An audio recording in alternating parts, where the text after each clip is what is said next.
الشهيد محمد صفر علي كرم. ولد الشهيد محمد صفر علي كرم في عام 1960 ببغداد.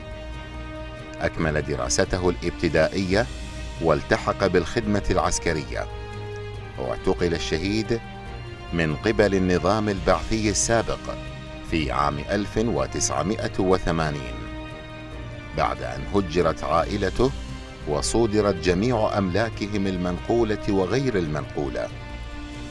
تعرض الشهيد لأقسى أنواع التعذيب بالمواد الكيميائية والجرثومية في سجون النظام البعثي، ولم يجد ذو الشهيد أي أثر له إلا بعد سقوط نظام صدام في عام 2003، حيث ظهر اسمه ضمن قائمة الشهداء المعدومين في المقابر الجماعية.